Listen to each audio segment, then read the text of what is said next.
သာသနာတော်နှစ်2553ခုနှစ်ကောဇာတက္ကရာ1381ခုနှစ်ပြာသူလဘိကျော်17ရက်စံကြောင်မြို့နယ်ဟုံးလန်းရပ်ကွက်ပန်းလှိုင်အာယုံတော်ဝတ်သင်းကြီးဤ35ချိန်မြောက်ဆင်းကျင်းပပြုလုပ်အပ်သည့်ရွှေစင်ရွှေသားရွှေသင်္ကန်းအလှတော်မင်္ဂလာနှင့်ဆက်လျင်း၍ဆင်းကျင်းပပြုလုပ်အပ်သည့်ညာဥယျာဓမ္မသဘင်ခန္ဓာဝဲစံကြောင်မြို့နယ်စံကြောင်လန်းအမှတ်128ပထမဓာတ်ကွယ်လွန်သူဖခင်ကြီးဦးအေးမောင်မိခင်ကြီးဒေါ်တန်းရွှေခင်ပွန်းဦးစိုးဝင်းတို့အားရည်စူး၍ဇနီးဖြစ်သူဒေါ်ခင်ပြုံးအေးသားသမီးများဖြစ်ကြသည့်မောင်အောင်ဟိမ့်မြင့်မပြုံးမွန်မောင်ဟန်ကိုထွန်းမောင်ရဲမှန်ထွန်းမိသားစုတို့၏အမတဒါနဓမ္မဒါနအဖြစ်ဖြင့်ဟောကြားအပ်သောရဲစွမ်းတတ္တိရှိသူမှအောင်နိုင်ခြင်းတရားဒေသနာတော်ဒီကနေ့ညဓမ္မသဘင်ခန္ဓာကိုရွှေဖုံးတော်သခင်ရှင်တော်မြတ်ဖရာဤမဟာကရုဏာကုံကိုအာယုံပြုကာတိကျူဖွဲ့ဆိုအပ်သောဝန္ဒနာပနာမအာတိတဂါထာကိုရွတ်ဆိုပူဇော်ခြင်းဖြင့်စတင်ကြရအောင်ယောကပကောတိဟိပိအပမေယံကာလံကရွန်တောတိဒုက္ခရာနိခေရံကတောလောကဟိတယာနာထောနမောမဟာကာရုဏိကတတတ္တာ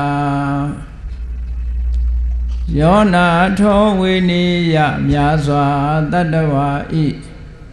ချမ်းသာစီးပွားလိုလားတောင်းတဂုံပေါင်းခါသဖြင့်နာထမြညာခြင်းရှင်တော်မြတ်ဖရာသည်ကပ္ပကောတိဟိပိဂရေကဘာအရေအတွက်သင်္ချာတို့ဖြင့်တော်လဲအဘယ်မေယံရေအတွက်တိုင်းတာဖော်ပြခြင်းငါမစွမ်းနိုင်ပါသောကာလံလေးအသင်္ချေသိမ့်နေကဘာရှိကြသောကာလပတ်လုံးလောကဟိတယတတ္တလောကဤအကျိုးစီးပွားအလုံးငါအတိဒုက္ခရာနိဥ္စာသက်ခြေလက်အင်္ဂါမေတ္တာကြီးမှသမိသာနှင့်တထာဇနီစွန်ញင်းကြီးဟုကျက်တိထပွဲငါးသွဲအစုအလွန်ခဲရင်သောမှုတို့ကိုကရွန်တော်ဖျားဖြစ်ရန်ဤတန်ကြိုးကုတ်အာထုတ်တော်မူရသည်ဖြစ်၍ခေရန်လက်ချေမျက်လုံးအသက်ဆုံးလျက်နှလုံးစိတ်ဝံကိုရောဤပင်မခြင်းတို့ကတောဘဝဒါနံကျင့်ဖန်များစွာရောက်တော်မူခဲ့ရရှာလေပြီမဟာကရုဏီကတတတဝါများရင်ဝဲသားကဲ့သို့တနာချစ်ခင်မဟာကရုဏာရှင်ဖြစ်တော်မူသောဒါသနာဒသဝိနည်းများစွာတတ္တဝါဤချမ်းသာစီးပွားလိုလားတောင်းတဂုံပေါင်းခါသဖြင့်နာထမြညာထိုးရှင်တော်မြတ်ဖရာအားနမောယုတိပြောင်းပြောမှန်ကိုလျော်၍ကရောယုကျူရှိခိုးခြင်းသည်အထုဘဝတုစင်စစ်မသွေဖြစ်ပါစေတည်း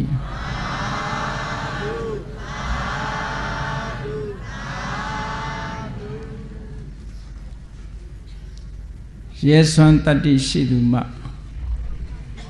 အောင်နိုင်သည်ဒီစကားလုံးကဗုဒ္ဓမြတ်စွာကိုရောတိုင်းပါဠိစကားတစ်ခုအနေနဲ့သုံးနှုန်းထားတဲ့စကားပါနနံအတုရောစိနာတိစစ်တဝါစလပတိဒုက္ခံဆိုတဲ့ဘုရားအလောင်းတော်ဘဝကမိန့်ကြားခဲ့တဲ့ပါဠိစကားကိုမြန်မာလိုသင်လျော်သလိုအဓိပ္ပာယ်ပြန်ယူလိုက်မယ်ဆိုရင်ရဲစွမ်းတတ္တိရှုမှအောင်နိုင်တယ်လူလောကလူရည်လို့ဖြစ်လာတဲ့အခါမှာစွမ်းရည်တတ္တိဆိုတာလူတွေမှာရှိပါသို့သောထိုစွမ်းရည်တတ္တိဟာလူတိုင်းမှာထုတ်သုံးနိုင်သလားဆိုမသုံးနိုင်ကြ လူတော်တော်များများကမိမိရဲ့စွမ်းရည်တတ္တိကိုယုံကြည်မှုအားကိုးမှုမရှိသည့်အတွက်ကြောင့်ဘဝခရီးလျှောက်လန်းတဲ့အခါမှာဖြစ်စေတစုံတစ်ခုပြုလုပ်တဲ့အခါမှာဖြစ်စေ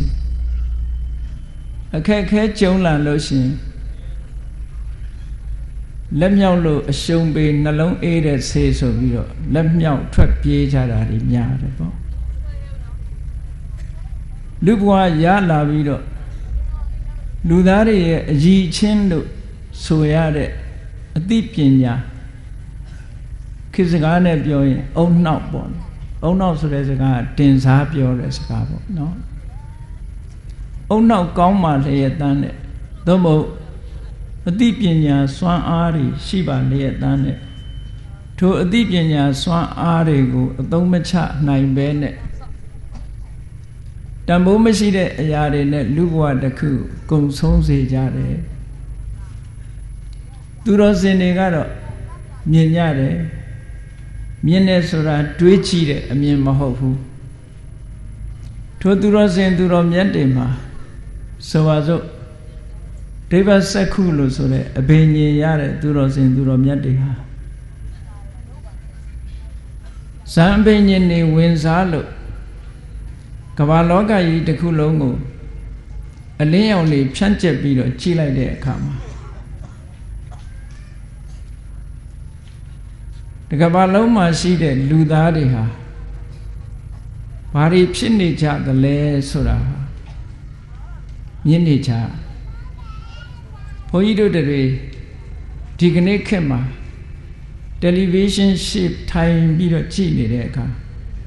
ဘယ်နိုင်ငံမှာဘာဖြစ်နေတယ်ဘယ်နိုင်ငံမှာစနိုးတွေကျနေတယ်ဘယ်နိုင်ငံမှာလေတိုက်နေတယ်ဘယ်နိုင်ငံမှာရေကြီးနေတယ်ဆိုတာမမြင်ကြရဘူးလားဒါမြင်ရတယ်ဆိုတာတစိတ်တည်းသားလေးမြင်ရတာနော်မြတ်စွာဘုရားတို့တကယ်ဒိဗ္ဗစက္ခုအဘိညာဉ်ရတဲ့သူတော်စင်ပုဂ္ဂိုလ်တွေဟာတမာရိစွမ်းအားကိုအသုံးချပြီးတော့စัจ java လာကြီးတစ်ခုလုံးကိုဖြန့်ကျက်ပြီးတော့သူတို့ကြည့်ရှုလိုက်တဲ့အခါကျတော့လူသားတစ်ရပ်လုံးသို့မဟုတ်တတဝါတွေတတ္တလောကကြီးတစ်ခုလုံးဟာလူလောကကြီးထဲဝင်လာတဲ့လူတွေမြင်ရတယ်လို့ထွက်သွားတဲ့လူတွေလည်းမြင်ရတယ်ထွက်သွားပြီးတော့တဏှာမှာပြန်မွေးဖွားတာတွေကိုလည်းမြင်ရတယ်ထိုတဏှာကပျောက်ကွယ်ပြီးတော့လူလောကကြီးဝင်ရောက်လာတာတွေကိုလည်းမြင်ရအဲ့ဒါလို့မြင်ရတဲ့ဥယျာဉ်ထဲမှာဘာတွေကများနေသလဲလူတွေကမစင်စားကြလို့ဒီကနေ့ခေတ်လူဥယျာဉ်တွေတော့တိုးနေတာဟာလူဘဝဟာရခဲ့တယ်လို့တောင်တချို့ကမထင်ဘူးပေါ့သို့တော့လောကမှာရှိတဲ့တိရစ္ဆာန်ဥယျာဉ်တိရစ္ဆာန်တောင် species ရှိသမျှအမျိုးတွေအကုန်လုံးမဟုတ်ပဲနဲ့တစ်မျိုးတည်းနဲ့ပဲတိုင်းတာကြည့်ပါဆိုပါစို့ပဝက်စိတ်ဆိုတဲ့တတ္တဝါလေးတတွင်းနဲ့ကဘာမှာရှိတဲ့ပဝက်စိတ်တတွင်းမှာရှိတဲ့ပဝက်စိတ်အကောင်တွေအရေအတွက်နဲ့တကဘာလုံးမှာရှိတဲ့လူသားတွေရအရေအတွက်ဘယ်ဟာပိုများနိုင်တယ်လဲလို့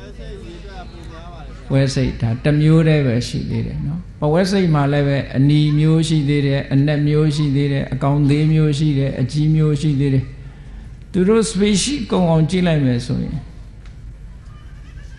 နေတဲ့တိရစ္ဆာန်တွေမဟုတ်ဘူးเนาะ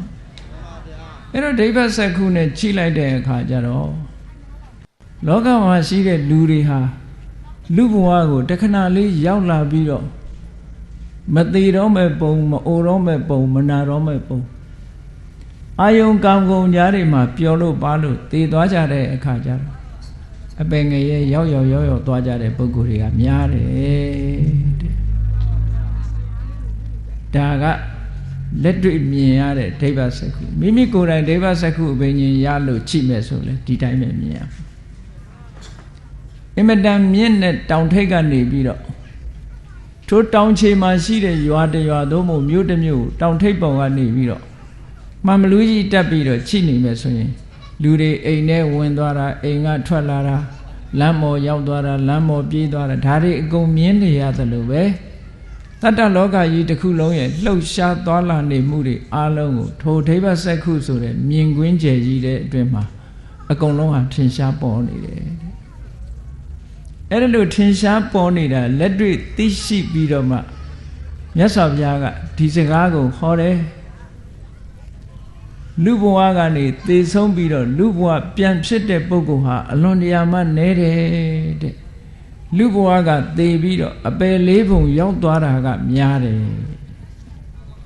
လောက်ထိများတုံဆိုလို့ရှိရင်ရာခိုင်နှုန်းနဲ့မပြောပေမဲ့လို့ဘယ်လောက်ထိများတုံလို့ဆိုလို့ရှိရင်ရာခိုင်နှုန်း65လောက်ကလူဘဝကနေသေပြီးအပယ်ပုံရောက်သွားတာတွေကပိုများတယ်ကျန်တဲ့900ခိုင်နှုန်းတွေကလူပြန်ဖြစ်တာရှိတယ်နတ်ပြည်ရောက်သွားတာရှိတယ်ဒီလိုအဲ့ဒါတွေလည်းပဲဒီလိုအကျိုးဆက်တွေဟာယုံကြည်စရာရှိနိုင်မှာမလားလို့မေးကြည့်မယ်ဆိုလို့ရှိရင်အကျိုးဆက်ဟာအကြောင်းပေါ်မှာမူတည်နေတယ်အကြောင်းတရားကိုပဲစဉ်းစားကြည့်ဒီကနေ့ခေတ်ပျော်ပွဲရွှင်ပွဲတွေသွားတဲ့လူနဲ့တရားပွဲလာတဲ့လူဘယ်သူကပိုများမယ်ထင်လဲဒါနော်ဒီလောက်တင်နှိုင်းရှင်ကြည့်လိုက်ရင်သိတယ်ကဲတရားပွဲလာတဲ့လူနဲ့မလာတဲ့လူဘယ်သူကများမလာတဲ့လူကများတယ်အလုံးတစ်ကမ္ဘာလုံးကိုနှိုင်းပြီးတော့ကြည့်လိုက်မယ်ဆိုလို့ရှိရင်မြန်မာတနိုင်ငံနဲ့ပဲမကြည့်နဲ့တတ္တလောကကြီးတစ်ခုလုံးကိုကြည့်လိုက်မယ်ဆိုလို့ရှိရင်လူဘဝရလာပြီးတော့တရားဓမ္မနာရတဲ့ပုဂ္ဂိုလ်ဟာ100ခိုင်နှုန်းတော့မရှိဘူး69ရာခိုင်နှုန်းဟာတရားဓမ္မမနာနိုင်မဲနဲ့လူဘဝလူလောကအလုတ်ကိစ္စတွေနဲ့ရှုပ်ပွေလို့ကာမဂုဏ်အာယုန်တွေနဲ့ပြောလို့ပါလို့ဘဝတစ်ခုဆုံးသက်သွားကြတာများတယ်အမှန်တိုင်းစဉ်းစားမကြည့်ဘူးဆိုလို့ရှိရင်ဟေးတရားပွဲလူများတယ်လို့ဒီလိုထင်နေကြတာเนาะအေးဒါကတတိတံဝေကရဖို့ပြောတာပါဘုန်းကြီးတို့စာပေကျမ်းဂန်ထဲမှာရေးထားတာရှိတယ်ပမတ္တတသနာမစတ္တရောအပါယတကခေဟသရိတာဆိုစကားလုံးလေးအလုံးမှတ်သားစရာကောင်းပမတ္တတကုသိုလ်ကောင်းမှုလုပ်ဖို့ရမေ့ပြီးတော့ကာမဂုဏ်အာယုန်ကိစ္စတွေနဲ့၌မေ့လျော့နေတဲ့လူသားတစ်ယောက်ရဲ့အဖို့စတ္တရောအပါယငရဲတရိစ္ဆာန်ပြိတ္တာအတုရကယ်လို့ဆိုတဲ့အပယ်၄ပုံဟာတကခေဟသရိတာကိုယ်အိမ်နဲ့အလားတရံတူပါတယ်ကိုယ်အိမ်ဆိုရင်အချိန်တန်ပြန်ကြတာပဲမဟုတ်လားတခြားနေရာနေတဲ့အချိန်နဲ့အိမ်နေတဲ့အချိန်ဟာတခြားနေရာနေတဲ့အချိန်ကအမတန်များအိမ်နေတဲ့အချိန်ကအမတန်များတယ်တခြားအချိန်နေတဲ့အချိန်ကအမတန်မှနည်းတယ်ပေါ့အဲ့ဒီအဓိပ္ပာယ်ကိုပြောတာ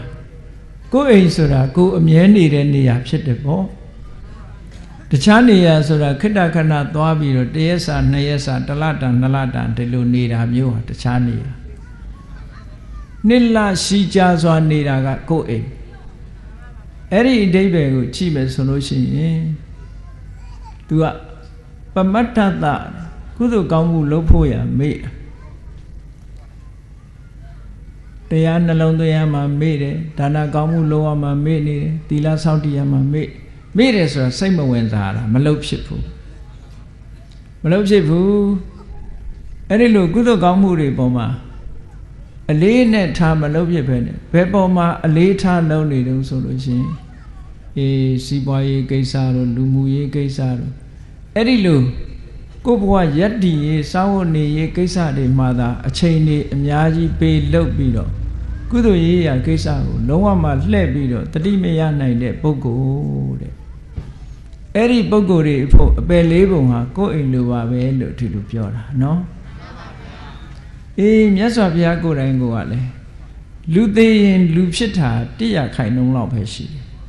လူသေးပြီးတော့အပယ်ငရဲရောက်တာ100ခိုင်နှုန်းအများကြီးပဲတဲ့အဲ့ဒါဟာမြတ်စွာဘုရားကမှန်းဆပြီးတော့ပြောတာမဟုတ်ဘူးဒိဗ္ဗစက္ခုအဘိညာဉ်နဲ့တလောကလုံးကို မြတ်စွာဘုရားကိုတော်မြတ်ကြည့်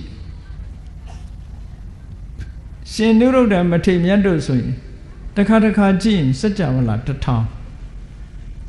စัจ java လာ1000ဆိုတာနဲတာမဟုတ်လူလောကအတိုင်းအဝိုင်းတစ်ခုတည်းတင်ကြည့်တာမဟုတ်ဘူးစัจ java လာကဘာ1000ကိုသူ့ရဲ့ဒိဗ္ဗစက္ခုအဘိညာဉ်နဲ့ဖြန့်ကျက်ပြီးတော့ကြည့်လိုက်တာ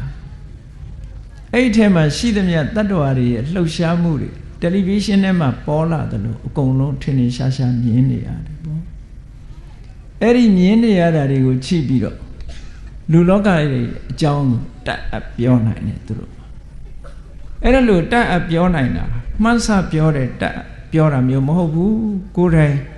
မျက်စိနဲ့မြင်ရပြီလည်းကဲ့သို့တမာတိစွမ်းအားရှိတဲ့ဒိဗ္ဗစက္ခုဆိုတဲ့အဘိညာဉ်နဲ့ဉာဏ်နာမြတ်စွာဘုရားသခင်ကိုတော်မြတ်က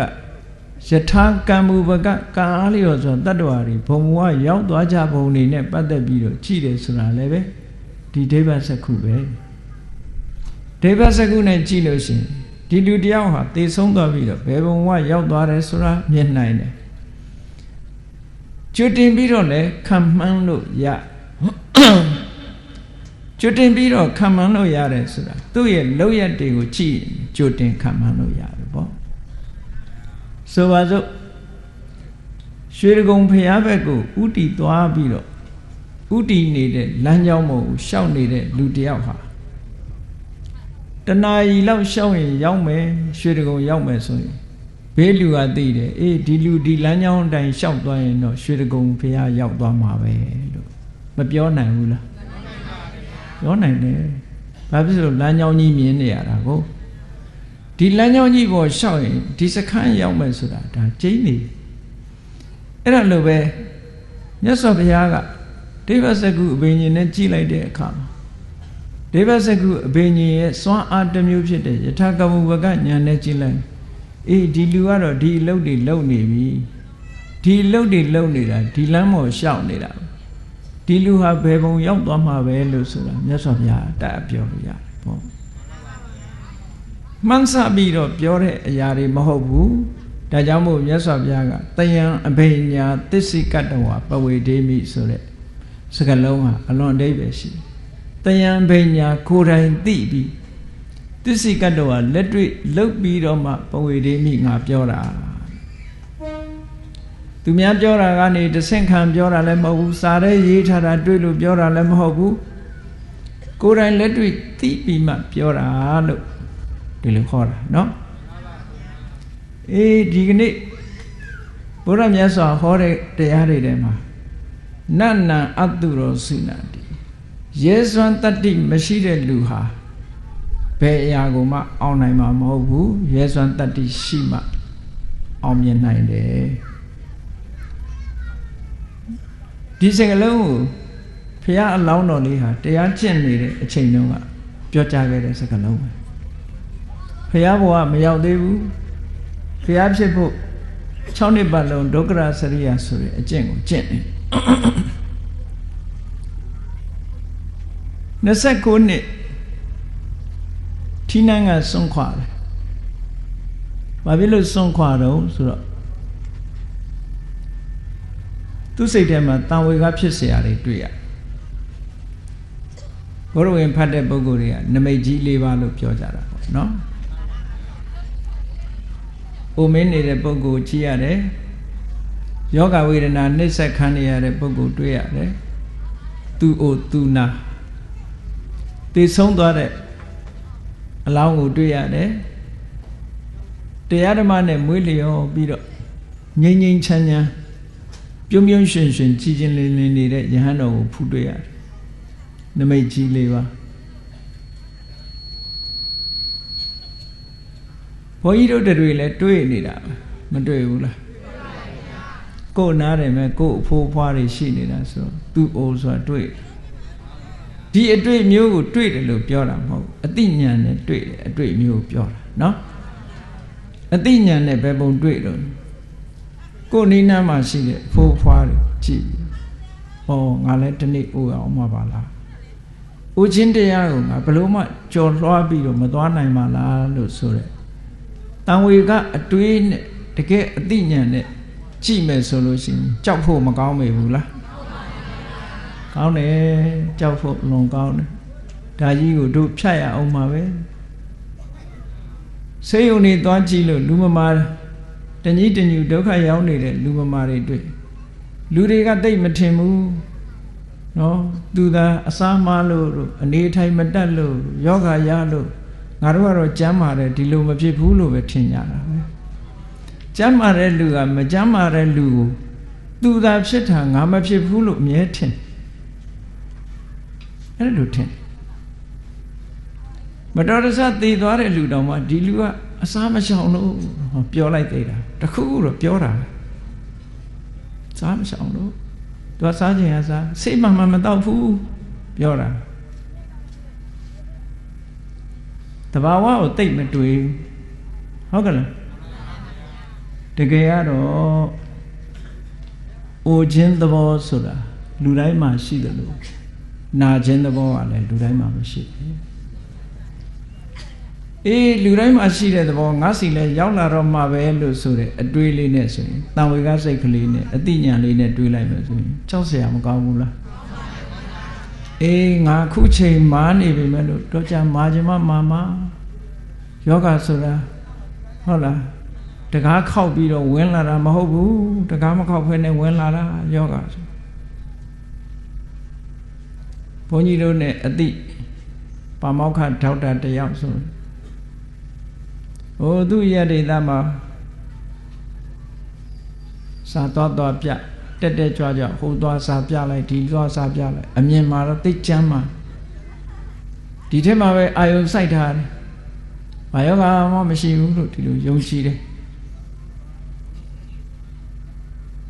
သိချမ်းပါတယ်လို့ထင်တရက်ကြတော့စာသွားပြရင်ဖယ်ရီပေါ်မှာကရုသင်းမောပေါ်မှာရင်ပတ်တွေအောက်လာမခံနိုင်မရနိုင်အောက်လာလို့အိမ်ပြန်ရောက်တဲ့အခါဆေးရုံသွားဆေးရုံတင်ဆေးရုံတဲ့2ရက်လောက်နေတော့ဆုံးသွားမာကြီးကဆုံးသွားတာနော်ဘာဖြစ်လို့ဆုံးနှလုံးသွေးကြောတွေပိတ်နေလို့တဲ့ကဲအဲ့တော့ကိုကျမ်းမာတယ်လို့ပြောလို့ရနိုင်မလားမသိတာသာရှိတာနော်ဒီကနေ့မှာအပိတ်အဆိုးတွေကအလွန်များအစားအသောက်တွေကလည်းကယ်မီကယ်တွေကြီးပဲလူလောကမှာအသက်ရှင်ရက်တည်ဖို့ဆိုတာအလွန်ကံကောင်းမှအသက်ရှင်ကျမ်းမာရေးရဲ့အန္တရာယ်တွေကမြောက်များစွာဒါကတော့မြတ်စွာဘုရားသခင်ကိုရောမြတ်ကိုယ်တိုင်ကလည်းဆင်ញင်စဉ်းစားဖို့ပါဒီခေတ်ကြမှာဖြစ်တာမဟုတ်ပါဘူးလူဘဝအသက်ရှင်ဖို့ဆိုတာအလွန်ခဲပါတယ်ခဲနဲ့ခြားတဲ့ကနေအသက်ရှင်နေကြရတာပါကိုမာလာတယ်ကျမ်းမာလာတယ်လို့ပြောเสียအကြောင်းသိမရှိလာပါဘူးဒါကြောင့်မို့လူမမာတွေ့ရင်ငါမှလည်းဖြာနာခြင်းသဘောရှိတယ်ဖြာနာခြင်းသဘောကိုငါလည်းမကြော်လွှားနိုင်ဘူးဆိုတဲ့အတွေ့လေးကိုတွေးပြပါ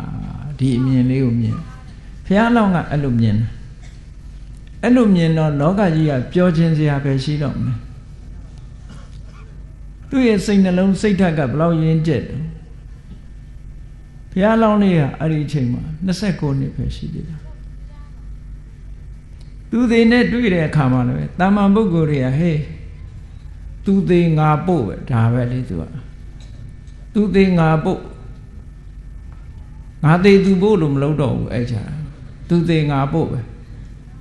ငါပို့ရင်သူသေးလူတွေကအဲ့လိုဆိုလို့ရှိကြတယ်နော်သူသေးငါပို့လို့သူသေးကိုသေးတာမပါဘူးအဲ့ဒါလိုပဲဒီလူတယောက်သေသွားပြီဆိုရင်သူဘာကြောင့်သေနေထိုင်မတတ်လို့မရှောင်ဘူးဒီလူကတွေ့တာကုံစားဒီလိုအပြစ်တင်ချက်ကလေးနဲ့ပဲဆုံးသွားရှာတာပါသူ့ဘဝတစ်ခုငါတို့လည်းသေရအောင်မှာပါလားသေခြင်းတရားဆိုတာတို့မှလည်းရှိနေပါလားလို့နှလုံးသွင်းမိတဲ့ပုဂ္ဂိုလ်ကအလွန်ရှားဘုရားအလောင်းနမိတ်ကြီးလေးပါထင်တယ်ဆိုတာမမြင်တာတော့မဟုတ်နိုင်ဘူးအသိဉာဏ်ပေါ်တာကိုပြောမယ်သို့သောဘုရားဝင်ထဲမှာရေးထားတာတော့သူနာသူသေးဆိုတာတွေမမြင်ရအောင်ခမည်းတော်ကြီးကစီမံထားတယ်လို့ဒီလိုရေးထားတာရှိဖြစ်ခြင်းလည်းဖြစ်မယ်သို့မဟုတ် အဖိုးတွေဖွားတွေကြတော့မမြင်အောင်လုပ်လို့ရပါမလားအဖေရှိရင်အဖိုးရှိမှာပေါ့ဗျာအမေရှိရင်ရောအမေကြီးမရှိဘူးလားအမေကြီးကပဲနုနုပြိုပြိုဟုတ်မလဲဒါမို့တချို့နိုင်ငံသားတွေကအဲ့ဒီဟာကိုသိပြီးတော့သူတို့ယုတ်တိမရှိဘူးလို့သူတို့လက်ခံအဲ့တော့ဘုန်းကြီးတို့တွေကစာထဲမှာရေးတာကမမြင်အောင်စီမံတယ်ဆိုတာတဲ့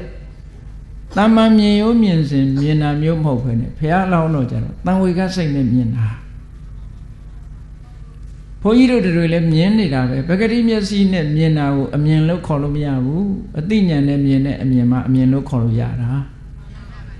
ဘုရားအလောင်းလေးကအသိဉာဏ်နဲ့မြင်တာအဲ့ဒီအသိဉာဏ်နဲ့မြင်လို့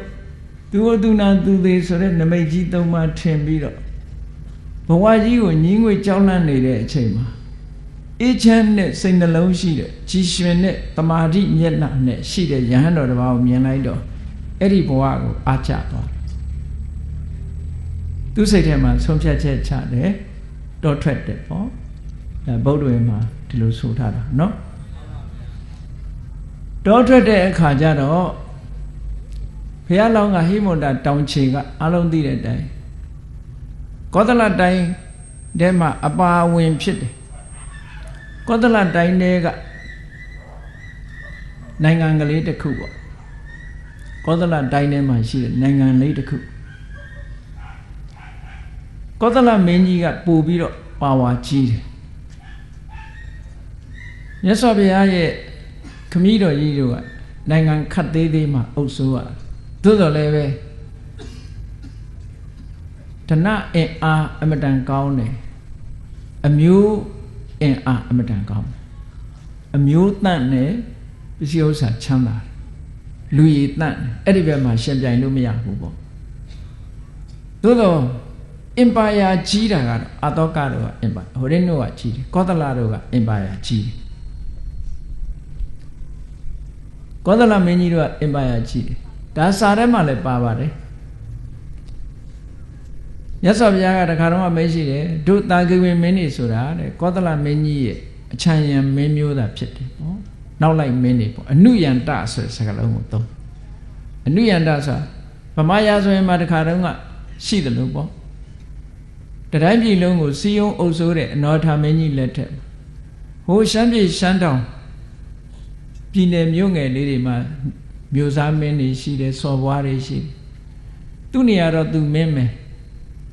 သို့တော့ဘုရင်ကြီးလာလို့ရှိရင်သူတို့ကအချမ်းရံဖြစ်ဥတိုက်ကြရတယ်လက်ဆောင်ပန္နာတွေဆက်ကြရတယ်ဟောအဲ့ဒီပုံစံမျိုးပဲစာပေထဲမှာအဲ့လိုဆိုလို့နော်သို့တော့ပစ္စည်းဥစ္စာကျွယ်ဝချမ်းသာတာတို့အမျိုးတန်တာတို့မြင့်မြတ်တာတို့ကြတော့သူကထိတ်တန်းကြ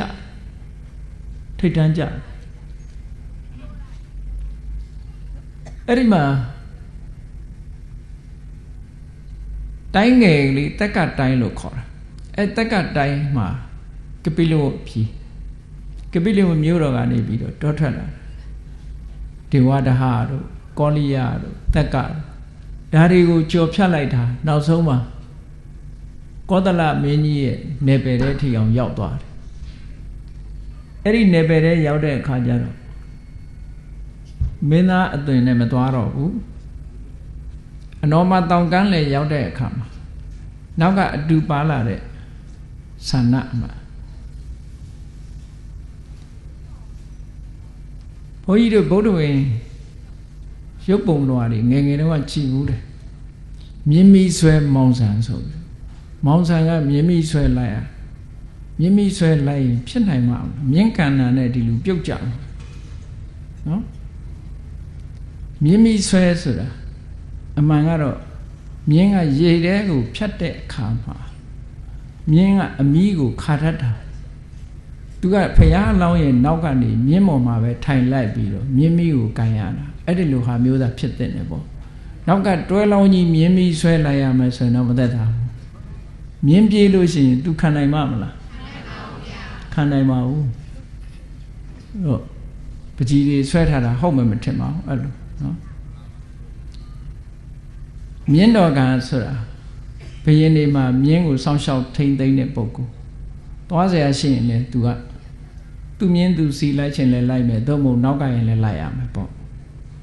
အဲ့လိုလိုက်တဲ့ပုဂ္ဂိုလ်ပဲဖြစ်နိုင်တယ်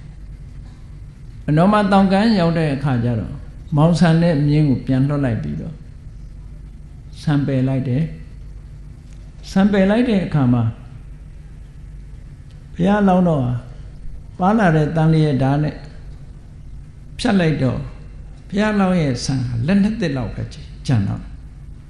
စတုံးထုံးထားတယ်လို့စိတ်ထဲကကြည်တာစပင်ကိုစုပြီးတော့စတုံးလေးထုံးထားတာရှေးတုန်းကမင်းကြီးမင်းသားတွေထုံးတဲ့တထုံမျိုးနော်ခုခေတ်ဘိုးကေသမားတွေကနားလဲချင်မှလဲပါ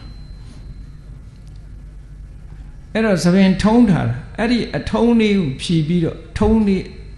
အရင်ကနေဖြတ်လိုက်တဲ့အခါကျတော့အဲ့ဒီဆံပင်တွေကပြေကျမသွားပဲနဲ့ထုံးထားတဲ့ပုံစံမျိုးလေးအတိုင်းပဲအရင်ကနေဖြတ်လိုက်တဲ့အခါမှာစူးစူးချွန်ချွန်လေးဖြစ်ကြံရတယ်လက်နဲ့တက်လောက်ပဲရှည်တယ်ပေါ့အဲ့ဒါကထူးထူးဆန်းဆန်းပဲဖះအလောင်းအဲ့ဒီအချိန်ရိပ်ပယ်လိုက်တဲ့ဆံဟာဘယ်တော့မှပြန်ပြီးရှေးမလာတော့ဘူးတစ်သက်လုံးဒီဆံပဲလက်နဲ့တက်ပဲဒါကြောင့်မို့ဖះကကရုံးပြောင်ပြောင်ကြီးမဟုတ်ဘူးဆံပင်လက်နဲ့တက်ရှိအဲ့ဘုန်းကြီးတွေလည်းပဲဖះခွင့်ပြုထားတယ်ဆံပင်လက်နဲ့တက်ထီအောင်အရှိထားခွင့်ရှိတယ်နော်ဘုန်းကြီးတွေဆပင်ရှိရင်လည်းမပြောကြနဲ့ဗမာဘုန်းကြီးတွေကတော့အရှိထားလေးမရှိဘူးတီဟိုဘုန်းကြီးတွေကအရှိထားတော့ဗမာတွေလူငယ်လူရွယ်တွေကတုံးဆက်တော့လောက်ရှိတယ်သူတို့လက်နှစ်သက်တော့ထားခွင့်ရှိတယ်လက်နှစ်သက်သို့မဟုတ်တချို့ကသပင်ဆိုတာကတန်တဲ့လူကြတန်တာရှိတယ်မတန်တဲ့လူကမတန်ဘူးအဲ့တော့မြတ်စွာဘုရားကယဟန်တွေကိုသပင်အရှိမထားဖို့ကန့်သတ်ချက်ကတော့ဘယ်လောက်ထိထားနိုင်လို့ဆိုရင်လက်နှစ်သက်အရှိထားခွင့်ရှိတယ်အချိန်ပိုင်းအားဖြင့်2လမရိပ်ဖက်နေခွင့်ရှိတယ်ပေါ့အဲ့ဒီမှာတစ်ခုနဲ့တစ်ခုအကန့်အသတ်လုပ်ပေးထားတယ်2လပြည့်ရင်လည်းရိပ်2လအတွင်းလက်နှစ်သက်ဆိုရင်လည်းရိပ်ဒီလိုဆိုလို့တယ်ရက်အတိုင်းတာနဲ့ဆိုရင်2လပဲထားခွင့်ရှိတယ်အရှိအနေနဲ့ဆိုရင်လက်နှစ်သက်ပဲထားခွင့်ရှိတယ်အဲ့ဒါကြောင့်မို့သပင်တန်တဲ့ပုဂ္ဂိုလ်တွေက2လအတွင်းလက်နှစ်သက်တဲ့ကြောလာရင်ရိပ်ရတယ်ဒီလိုဆိုလို့သပင်မတန်ဘူးဆိုလို့ရှိရင်လည်းပဲ2လပြည့်ရင်ရိပ်ပေါ့ဒါကဝီနိစိကံဒွေမာတိကံဝါဒွိဝင်ခုလံဝါလို့စာပေမှာဆိုထားတာရှိတယ်ပေါ့အဲ့တော့မြတ်စွာဘုရားသပင်ကလည်းအဲ့လိုလက်နှစ်သက်ကလေးဘယ်တော့မှမရှိတော့ဘူးဘုရားတော့အဲ့ဒါလေးကိုအတုလုပ်ပြီးတော့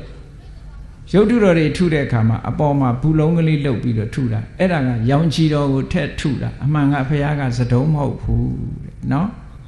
သပင်လေးစွစွချွန်ချွန်လေးဖြစ်နေတာဒါမို့ပကံခေတ်ကရုပ်ပွားတော်တွေကြတော့စွစွချွန်ချွန်လေးပဲပြတာအခုနောက်ပိုင်းနေကြတော့မဟုတ်ဘူးသဒုံကြီးလို့ဖြစ်ဟိုဘုရားကသဒုံကြီးနဲ့လို့ဒီလိုထင်းနေကောင်ထင်လိုက်အဲ့လိုမဟုတ်ဘူးအလောင်းတော်ဘွားကနေပြီးတော့ရိပ်ဖြတ်လိုက်တာလက်နဲ့တစ်သပင်လေးကစွစွလေးဖိထားတယ်လို့လေးပဲ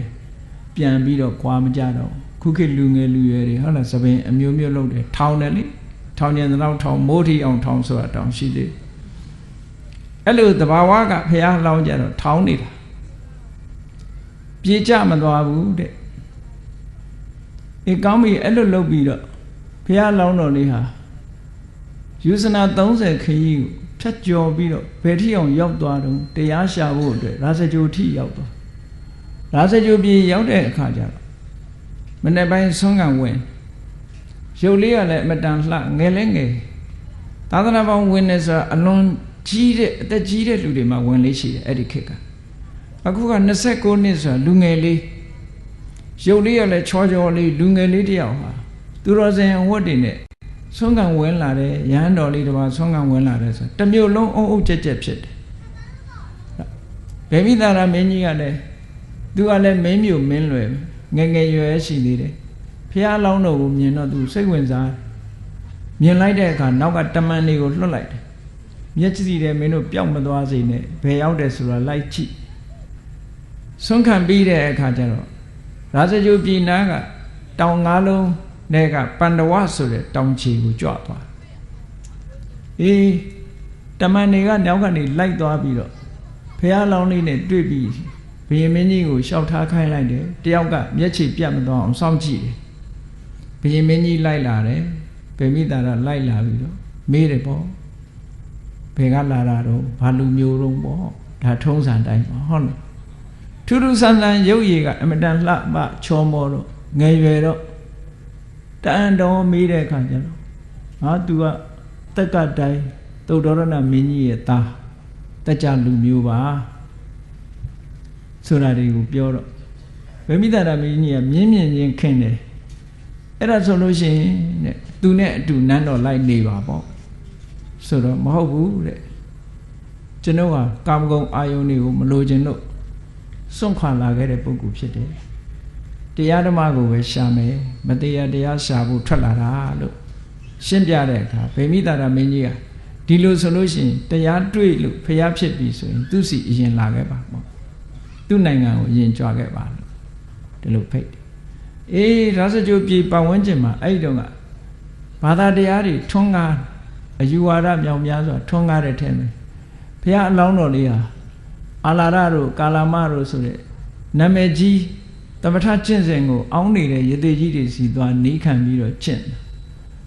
ထူးထူးခြားခြားအောင်မြင်ပေါက်ရောက်လို့ယသိကြီးတွေကတော့တန်တော်နဲ့သူတို့ဆရာအဖြစ်မိတ်ဆွေအဖြစ်သူတို့ခိုင်းထဲမှာဝင်ဖို့ဖိတ်ခေါ်ကြတယ်ဘုရားလောင်းနေဟာငါရှာတာဒီတရားမဟုတ်သေးဘူးဆိုပြီးတော့သူတို့ဖိတ်ခေါ်တာကိုညှင်းပယ်ပြီးတော့သူကိုယ်တိုင်တရားဓမ္မရှာလိုက်တာနောက်ဆုံးတပအကျင့်တွေကိုစမ်းပြီးတော့ကျင့်တဲ့အနေနဲ့ကျင့်လိုက်တယ်ကျင့်လိုက်တဲ့အခါမှာအခြေအနေတွေကဘလောက်ထီအောင်ဆိုးသွားတယ်လေဒုက္ခရစရိယာကျင့်နေတဲ့ပုံတွေကိုတရုပ်ဖော်ထားတာတွေ့ကောင်းတွေ့လိမ့်မယ်ဘုရားရဲ့အလောင်းတော်ဟာအစာဖြတ်ရေဖြတ်ပြီးတော့ကျင့်လိုက်တာနုပြိုလှပတဲ့အရေးစင်းတွေအကုန်သွားမဲမဲချောက်ချောက်နဲ့ဖြစ်ပြီးတော့တကယ်အဖိုးအိုကြီးတို့ဖြစ်သွားပြီးတော့ဘိုက်ကင်လိုက်လို့ရှိရင်ကြောရိုးသွားထိကြောရိုးကင်လိုက်လို့ရှိရင်ဘိုက်နဲ့ကြောရိုးနဲ့ကတ်သွားတယ်လို့ပြောတာနော်အဲ့လောက်ထိအောင်အခြေအနေတွေဆိုးသွားတဲ့အနေအထားရောက်သွားအောင်ကျင့်လိုက်တာအဲ့ဒါလို့ကျင့်တဲ့အချိန်လေးမှာအပင်ပန်းခံကျင့်နေတဲ့အချိန်မှာဗမာတွေထဲမှာတော့ဗုဒ္ဓဝင်ဘယ်သူကနေကြံကြံပေးလို့ရေးတယ်လဲတော့မသိဘူးဒါမျိုးတွေကလည်းဟိုတစ်ခါတစ်ခါစားတဲ့ပါတာလည်းရှိတယ်မပါတာလည်းရှိတယ်ပေါ့ပင်စတိကနတ်သားကဖះအလောင်းသားလာပြီးတော့စောင်းလေးတီးတယ်တဲ့တရားကျင့်တယ်ဆိုတာမလျော်မတင်စောင်းညွညင်းတယ်လို့ကျင့်ရတယ်လို့နတ်သားကလာတတိပေးတယ်လို့ရေးတယ်ဒီဗုဒ္ဓဝင်တွေမှာဒါမျိုးတွေတချို့ကမပါပါဘူးတကယ်ပါဠိလိုရေးထားတဲ့စာတွေထဲမှာမပါဘူးနော်အဲ့ဒါကမြတ်စွာဘုရားကဥပမာအနေနဲ့သောဏမထေရကိုပြင်းပြထန်ထန်ကျင့်တဲ့အခါမှာသောဏမထေရကိုနီးပေးတာမင်းမလျော်မတင်ကျင့်ရတယ်ဆိုတာသောဏမထေရကိုပြောတာဘုရားကကိုယ်တိုင်ပြင်းပြထန်ထန်ကျင့်ခဲ့တယ်ကျင့်လိုက်တဲ့အခါနောက်ဆုံးအခြေအနေဆိုးသွားလို့ဘုရားလောင်းဟာဘလောက်ထိအောင်ဆိုးသွားတုံးဆိုလို့ရှိရင်မတ်တရလိုက်မယ်လှုပ်လိုက်ငွေရမောက်ပြီးတော့လဲသွားတယ်အချိန်တည်းထိအောင်တည်တော့မဲ့အနေထားထိအောင်ကိုရောက်သွားတယ်အဲ့ဒီအချိန်လေးမှာဘယ်သူကလာပြီးတော့စကားပြောတာတုံးဆိုအကျိုးလုံလားရောင်နဲ့မန္တသားကြီးကရောက်လာပြီးတော့ဘုရားလောင်းကိုလာပြီးတော့ပြောတယ်။ဘာပြောတာတော့ဆိုတော့ဒါတော့ပြင်းပြင်းထန်ထန်ကျင့်တဲ့အကျင့်နေတာတောင်မှကိုလိုချင်တဲ့ဟာမရဘူးဆိုတာဒီအကျင့်လွယ်တဲ့ကိစ္စမဟုတ်ဘူးတဲ့လုံမနေနဲ့ပေါ့လူဘဝအသက်ရှင်ဖို့ကအရေးကြီးတယ်အသက်ရှင်ရင်ဉာဏ်နဲ့ကုသိုလ်ကောင်းမှုတွေလုံနိုင်တယ်လို့လာပြီးတော့ပြောတာအဲ့ဒီစကားပြောတဲ့အချိန်မှာဘုရားလောင်းလေးကဘာပြောလို့ဆိုငါအသက်ရှင်ဖို့လုံနေတာမဟုတ်ဘူးမင်းပြောတဲ့ကုသိုလ်တွေလည်းငါမလိုချင်ဘူးငါလိုချင်တာမသေးရတရားပဲလိုချင်ဆိုတဲ့အချိန်မှာဘုရားကအေးတတ္တိမရှိတဲ့လူကမအောင်နိုင်ဘူးဆိုပြီးဒီစကားလေးကိုပြောတာနော်ဘဝတစ်ခုမှာအခက်ခဲပေါင်းအများကြီးကိုဖြတ်ကျော်အောင်တရားကျင့်တဲ့ပုဂ္ဂိုလ်တွေလည်းပဲအခက်ခဲပေါင်းမြောက်များစွာဖြတ်ကျော်တရားဓမ္မအရာမှာအမြင့်ဆုံးအဆင့်ရောက်ဖို့ဆိုတာအခက်ခဲတွေအများကြီးဖြတ်ကျော်အောင်လောကီစီးပွားရေးလုပ်တဲ့ပုဂ္ဂိုလ်တွေလည်းအခက်ခဲပေါင်းမြောက်များစွာဖြတ်ကျော်ခဲ့ရတဲ့ပုဂ္ဂိုလ်တွေရှိတာတရားဆိုတာကြတော့ပို့ပြီးတော့လေးနှစ်တာဘုရားအလောင်းတော်လေးဟာအခက်ခဲပေါင်း10မျိုးဖြတ်ကျော်ခဲ့ရတယ်ဖြတ်ကျော်ခဲ့ရတာကိုမန္တသားကြီးကိုသူကပြန်ပြောတဲ့စကားအနေနဲ့ဟောထားတာရှိတယ်ပေါ့မင်းဖန်နေထားတဲ့အခက်ခဲတွေတို့ဖြတ်ကျော်ခဲ့ရအများကြီးပဲ အဲ့ဒီအခက်ခဲ10ရက်ကိုဖြတ်ကျော်ဖို့ဆိုတာတတ္တိမရှိတဲ့လူတွေဖြတ်ကျော်နိုင်ဘူးကွာငါတို့ကတော့တတ္တိရှိတယ်ပေါ့မရမချင်းနောက်မဆုတ်ဘူးနော်ဘုရားအလောင်းလေးမှာဘာပါတော့ဆိုရင်တတ္တာယုံကြည်ချက်ပြင်းထန်တယ်ဘုန်းကြီးတို့တွေဘာလို့တရားမရယုံကြည်ချက်ကတိတ်မပြင်းထန်ရှိတော့ရှိတယ်မပြင်းထန်နော်ဘုရားလောင်းကယုံကြည်ချက်ပြင်းထန်တယ်ရကိုရရမယ်ရှိကိုရှိရမယ်ဆိုတာကိုယုံကြည်ချက်ရှိအေးယုံကြည်ချက်ပြင်းထန်မိမယ်လို့လူပြင်းဆိုလည်းမရဘူးယုံကြည်ချက်တော့ရှိတယ်လုံလဝိရိယမရှိဘူးပြင်းနေတယ်ဆိုရင်ဘလို့မှမရနိုင်ဘုရားလောင်းကငါမှယုံကြည်ချက်လည်းရှိတယ်လုံလဝိရိယလည်းငါမှရှိတယ်အေးယုံကြည်ချက်လည်းရှိပါရဲ့လုံလဝိရိယလည်းရှိပါရဲ့အသိဉာဏ်မရှိဘူးဆိုရင်လည်းမအောင်မြင်နိုင်ဘူးအသိဉာဏ်ဆိုတာအမတန်မှအရေးကြီးတယ်ဟုတ်လားမြက်ကန်းလို့ဇုံမိတ်ပြီးတော့ယုံလို့ရတာမျိုးမဟုတ်ဘူးဒါကြောင့်ငါမှာကပြင်းထန်တဲ့ထက်မြက်တဲ့သရာစွမ်းအားရှိတယ်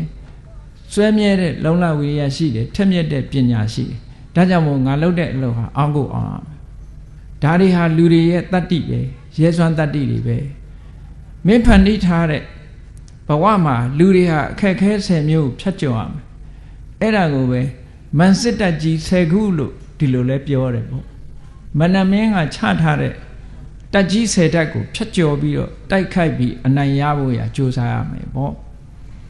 အဲ့ဒီနံပါတ်1ကဘာတော့ဘုန်းကြီးတို့တွေလည်းကြည့်နံပါတ်1ကကာမဂုဏ်အာယုံ5ပါးမှာပြောနေတယ်ဆိုတဲ့ sensual pleasure desire for sensual pleasure ပြောစရာအာယုံတွေပေါ်မှာပျော်ခြင်းနဲ့စိတ်ကလေးဒီစိတ်ကလေးကိုတွန်းလှန်ပြီးတော့ကာမဂုဏ်အာယုံကထွက်ဖို့ဆိုတာလွယ်သလားခက်သလားဟောလောကမှာလူတွေအများကြီးရှိတဲ့အထက်မှာကြည့်အဲ့ဒီအဆင့်ကိုမကျော်နိုင်ကြဘူးအခုတရားနာပရိသတ်တွေထဲမှာဒီအဆင့်မကျော်နိုင်လို့လူဘဝမှာဟုတ်လားနေကြတာမဟုတ်လားဒီအဆင့်ကျော်လို့ရှိရင်လေအမျိုးသားတွေလည်းဂရုံတုံဖုံးကြီးဝတ်မှာပဲအမျိုးသမီးတွေလည်းသီလရှင်ဝတ်မှာပဲသို့တော့ဒီအဆင့်တွေမှာပဲသူတို့နောက်ဆုံးနေကြပြီကာမာတိပထမသေနာဟောပထမအခက်ခဲကြီးထဲမှာပဲအားပြော့ပြီးတော့နောက်ဆုတ်ပြီးတော့ဒီထဲမှာပဲနစ်မြုပ်ပြီးတော့နေကြတယ်ဒီအခက်ခဲကြီးကိုရှေ့ကိုကြော်တက်နိုင်စွမ်းမရှိကြဘူးတဲ့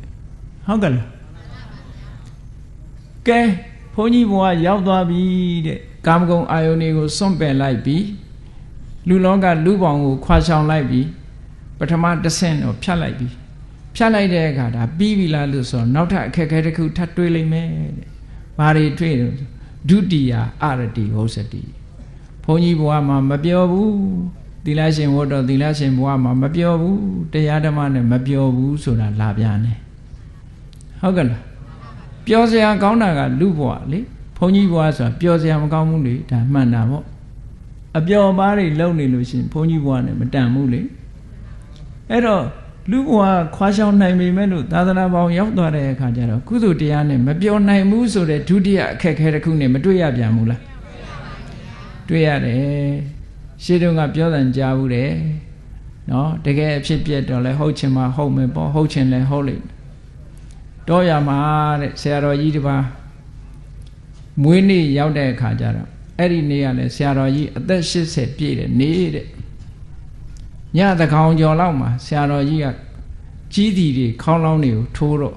ရွာထဲကလူတွေကဟာကျောင်းကကြီးတီတွေထိုးတယ်ဘာများဖြစ်တုံဆိုပြီးတော့လူတွေကကျောင်းကိုပြေးလာကြတယ်တဲ့ပြေးလာတဲ့အခါကျတော့ဘုန်းကြီးကြီးကဖျားရှိမှာဖျောင်းနိုင်နေထွန်းပြီးတော့ငုတ်တုတ်ထိုင်နေတယ်တဲ့လူတွေတစားပြီးတစားရောက်လာကြတယ်ရွာတွေကလူတွေတော်တော်များပြီဆိုတဲ့အခါကျတော့ရှင်ဖျားဘာဖြစ်လို့ကြီးတီတွေခေါင်းလောင်းခောက်တာတော့လို့ဆိုတော့အေးမင်းတို့ထိုင်ညငါပြောမယ်ပေါ့ငါပြောမယ်ငါဘုန်းကြီးဘွားရောက်လာတာဒီနေ့ငါအသက်80ပြည့်ပြီတဲ့အသက်80ပြည့်တယ်ဒီကနေ့ပဲငါဆုံးဖြတ်လိုက်တယ်လူမထွက်တော့ဘူးအဲ့ဒါကြောင့်မို့အသက်80မပြည့်သေးရင်ခေါင်းလောင်းမထိုးသေးဘူးဆိုတဲ့အတိတ်ပဲပြောတာပေါ့အဲ့တော့ဒုတိယအခက်ခဲတစ်ခုကသူတော်စင်ဘဝပျော်ဖို့ရခက်ခဲတယ်ဆိုတာဒါအခက်ခဲကြီးတစ်ခုပဲကဲကောင်းပြီဒီနှစ်ခုကိုဖြတ်ကျော်လိုက်မယ်ကာမဂုဏ်အာယုံဆိုတာကိုလည်းဖြတ်ကျော်လိုက်ပြီမပျော်ဘူးဆိုတဲ့အရတိဒုတိယအခက်ခဲကြီးကိုလည်းဖြတ်ကျော်လိုက်တယ် သာသနာပေါ်မှာပျော်ပါပြီတဲ့နော်အဲ့ဒီလိုပြောလာတဲ့အခါကျတော့ဘာနဲ့တွေ့ပြန်ကာမတိပထမသေနာဒုတိယအရတိဟောစတိတတ္တိယခုတ်ပိပါတာတိဘုန်းကြီးဘွားသီလရှင်ဘွားဆိုတော့ဝိကလဘောဇနာထိမ့်သိမ်းဆောက်ရှောက်တော့ညစာမစားရဘူးဆွန်းတို့ဟင်းတို့ဆိုတာလဲကတ်တဲ့လူရှိရင်ကောင်းကောင်းစားမကတ်တဲ့လူမရှိရင်ကောင်းကောင်းမစားရဘူးလူတွေလူကိုစားခြင်းတို့စားလို့မရဘူးဆိုတာနော်အဲ့ဒီအခါမှာစားတဲ့အခါမစားပေဘူးလားဘုန်းကြီးတို့တရားဓမ္မတွေကဲနေ့စဉ်နဲ့အမျှကိုစားခြင်းတဲ့အချိန်စားနေတာတောင်မစားကြဘူးလားအေးခုတ်ပိပါဒဆိုတာခုတ်ဆိုတာစားတာပိပါဒဆိုတာတောက်ချင်တာရေစားတာနဲ့ထမင်းစားရင်ငတ်တယ်ထမင်းစားတယ်အကြီးတောက်ချင်တယ်ထမင်းစားတယ်ဆိုတဲ့အဲ့ဒါကလာပြီးတော့နှိမ့်ဆက်ပြန်တယ်တဲ့ဒါကြောင့်မို့လို့ပြောကြတယ်လေသင်္ကန်းမိုးနိုင်ဘူးညဘိုက်စားတယ်ဘိုက်စားမနေနိုင်ဘူးကလေးတွေမေးကြည့်ဘိုက်စားလို့မိုးနိုင်ဘူးတဲ့ဟုတ်ကဲ့လားအပြောတဲ့ဆုံးတော့မှပဲဘိုက်စားတာမခံနိုင်မြန်ဘူးအဲ့ဒါတတိယအခက်အခဲတစ်ခုပဲတဲ့နောက်တစ်ခုကျတော့ဘိုက်စားတော့ဘာဖြစ်လာလဲနောက်ထပ်အခက်အခဲတစ်ခုကဘိုက်စားတော့စားကျင်တဲ့တဏှာတွေပို့ပြီးတော့တိုးတက်ပြီးတော့မလာဘူးလားတန်တလာတယ်တဲ့အဲ့ဒါတဏှာဖြစ်လာတာအဲ့ဒီတဏှာကိုကျော်လွှားဖို့ဆိုတာဒါစတုထအခက်အခဲတစ်ခုရောက်လာပြန်စတုဋ္ဌိတဏှာဝုစတိစတုထအခက်အခဲတစ်ခုဒီတဏှာကိုပဲကျော်ဖြတ်နိုင်ပြန်ပြီအောင်ဤသိခံပြီးတော့ကြော်ဖြတ်နိုင်ပြန်ပြီဆိုတော့မှပဲနောက်တစ်ခုဘာလာတော့တရားလေးအားထုတ်မယ်ဆိုလို့ရှိရင်ငိုက်လာပြီနော်တခြင်းနားထောင်ရရင်ရုပ်ရှင်ကြည့်ရရင်တနေ့ကုန်ကိစ္စမရှိဘူးတရားထိုင်ရမယ်တရားနာရမယ်ဆိုရင်ခေါင်းလေးကညိမ့်ညိမ့်လာတာဘေးကနေကြည့်ရင်တော့သဘောကျလို့ခေါင်းဆက်နေတဲ့ထက်မဟုတ်ဘူးအိတ်ချင်လို့ဟောအဲ့ဒီဌိနမိတ်္တလို့ဆိုရယ်စိတ်ဓာတ်တွေပြော့ညံ့ပြီးခေါင်းတဆက်ဆက်ဖြစ်လာတာမျိုးဟာလည်းပဲအခက်ခဲတစ်ခုပဲဒါတရားထိုင်မှုတဲ့လူတွေပိုသိတယ်ပေါ့ပိုသိတယ်အဲ့ဒီအခက်ခဲကြီးကိုကျော်လွှားနိုင်ပြန်ပြီဆိုတဲ့အခါမှာနောက်ထပ်အခက်ခဲတစ်ခုထပ်လာအောင်ပါတဲ့ဘာဖြစ်လဲဘုန်းကြီးယဟန်ဘဝတရားဓမ္မကျင့်ရတယ်ဆိုတာတယောက်တည်းနေရတယောက်တည်းနေရတယ်တောထွက်တယ်ဆိုတာလဲတောထဲမှာသွားပြီးတော့တရားကျင့်ကြရတယ်တရားကျင့်တဲ့အခါကျတော့ကြောက်သေးတာကိုညကျတော့တစေသေးရကြောက်သေးတယ်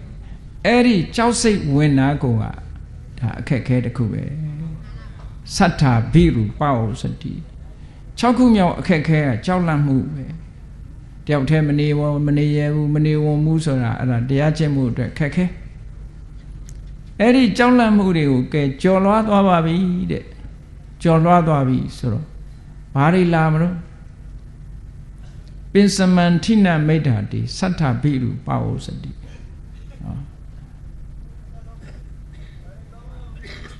အဲ့ဒီကနေပြီးတော့နောက်ထပ်အခက်ခဲတစ်ခုဘာရောက်လာပြန်လို့ဆိုတော့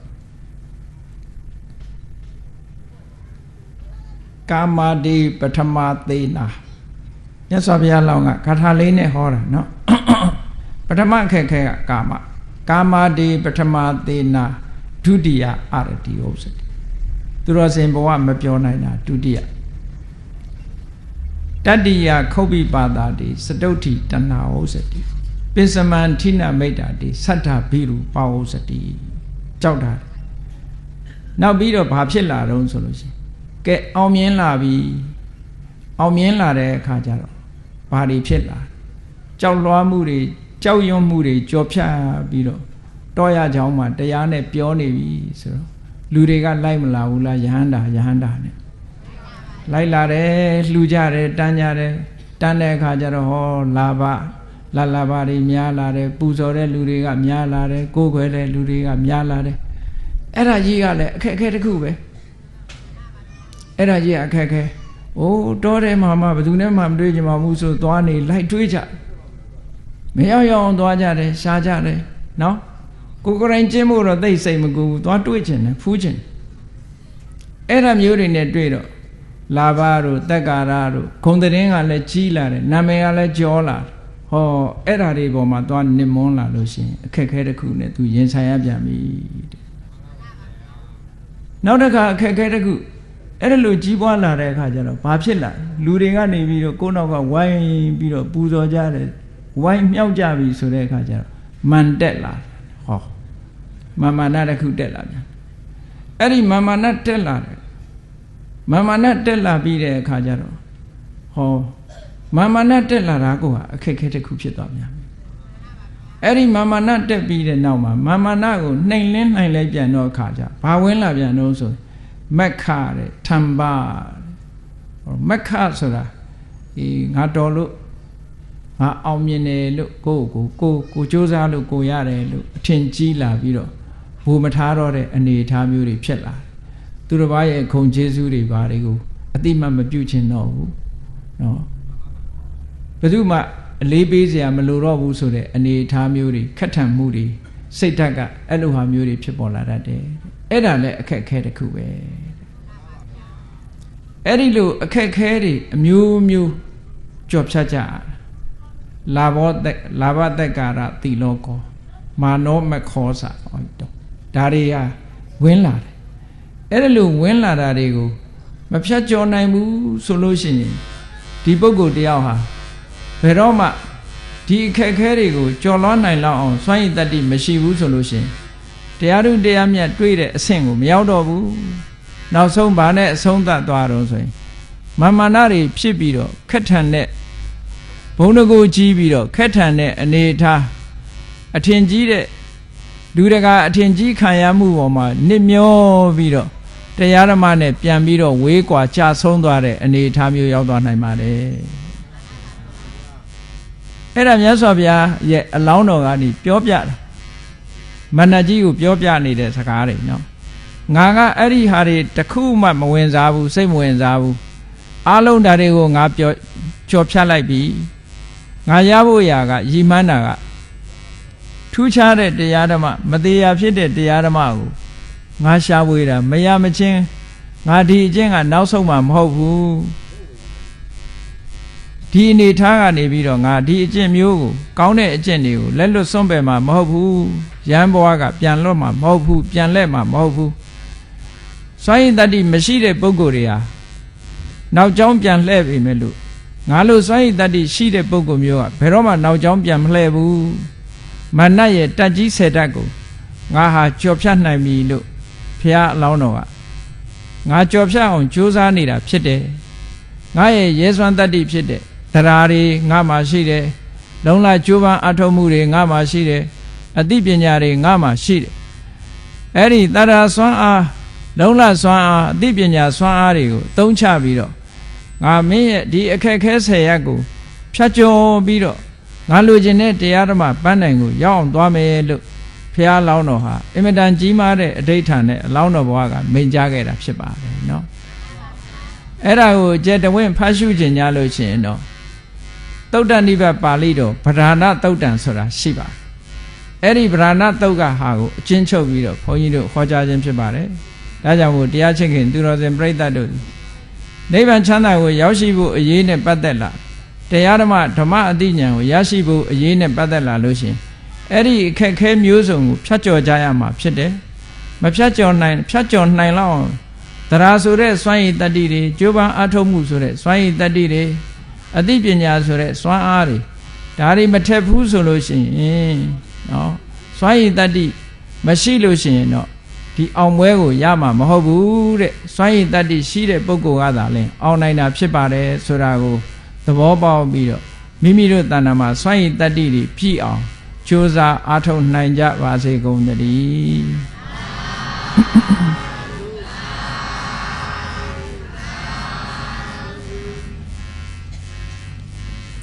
ကဲမေတ္တာပို့ရအောင်တတ္တဝါများစွာဘေးရန်ကွာချမ်းသာကြပါစေတတ္တဝါများစွာဘေးရန်ကွာချမ်းသာကြပါစေမေတ္တာရေချမ်းသွန်ကားဖြံငြိမ်းချမ်းကြပါစေ မေတ္တာရေချမ်းသွန်ငါဖြံငြိမ်းချမ်းကြပါစေသက်ရှိချမ်းမာစိတ်ချမ်းသာတို့ရဆန္ဒပြေပါစေသက်ရှိချမ်းမာစိတ်ချမ်းသာတို့ရဆန္ဒပြေပါစေဓမ္မောတရံပိဝိတဝါနဝိသာတဗေတမုဟတံအာဇရမရတိတိဘာဝံနိဗ္ဗာနံယန္တုတာရောဓမ္မောတရံလောဘဒေါသမောဟစိတ်ကြောင့်ကင်းပြောက်ကြည်အေတရားစေကိုပိဝိတဝါဝန္တာရှင်ပြတောက်ကြရနာကြရကုန်သောကြောင့်ဝိသာတဗေပူဇာညစ်နောက်ကိလေသာအစရတောက်ဟုသမျှတို့သည်သမုဒ္ဒပိဉ္ကြဘဲတွင်ရေမတင်တဲ့ကဲ့သို့ကင်းစင်လွင်ပြောင်းပေမရောက်အောင်ပယ်ဖြောက်အပ်ကုန်သည်ဟွန်တုစင်စစ်မသွေဖြစ်ကြပါစေကုန်သတည်းအာဇရမရံအိုခြင်းလဲကွာနာခြင်းလဲကင်းသေးခြင်းလဲရှင်းထသောတိတိဘဝကိလေသာဟုပုခသိင်ကင်းခြင်းရာအစစ်ဖြစ်ပေထသောနိဗ္ဗာန်နိဗ္ဗာန်ဟုခေါ်အေးပြုတော်သို့သာရောတရားချက်ခင်စိတ်ကောင်းဝိညာသူတော်စဉ်များတို့သည်ယန္တုပါရမီအဆင့်ဆင့်မြင့်နေမြင့်၍မလင့်ပုံသေးဆက်ရောက်တော်မူကြပါစေကုန်သတည်း